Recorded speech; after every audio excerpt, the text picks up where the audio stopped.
Hello, I'm Isobel Buckley, the artist behind Izzy's art, and in this time-lapse video you can see how I draw a tiger's eye.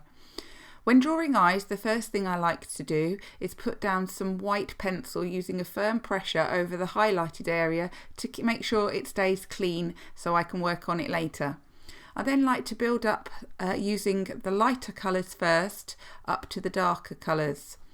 I begin plotting in the outside dark area of the eye at the same time as working on the colour section, but I like to start by using a grey, such as a Payne's Grey 60%, before moving on to using a black and a firmer pleasure in case I make any mistakes. Within the eye, you will see that I've been using a range of greens and browns and reds and blues. For a full list of the pencils that I use, you can download a materials list. The link has been put below for you. When building up the eye, I like to do lots of light layers and save a firmer pressure for my last layers, which helps then to create that glassy effect.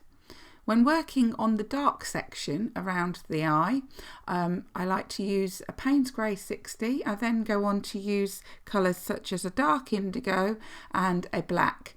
Within this section there are also some blues and reds, so I have used a light cobalt blue, a Payne's Grey 30 and some sepia. When working on the fur section around the eye, I use the same principle of starting with my lightest colours first and then building up the layers to the darker colours, allowing the lighter areas to show through. I also use a white to highlight those white hairs using a firm pressure, which then helps to resist the pencil that I put down over the top and help keep them a little bit cleaner, and also it allows me to lift them a little more easily when I'm tidying up at the end. For the orangey sections of the fur, I have used some brown ochres and some burnt siennas, amongst some other colours. See the list for full details, to build up that kind of nice orangey brown fur. When working on the fur, I like to do short washes using the same length strokes as what the fur would be. Now, working on the whiskers, I like to pop these in first. I used a white first to protect it, and then I just went over the top with some grey and black in those darker sections. And this bit could be a bit tricky, but just take it a little section at a time, putting down white with a firm pressure first, and then gently putting down some colours over the top, which will resist over that white unless you press with a firm pressure. Just by building up lots of light layers, you will start to build that hair texture effect.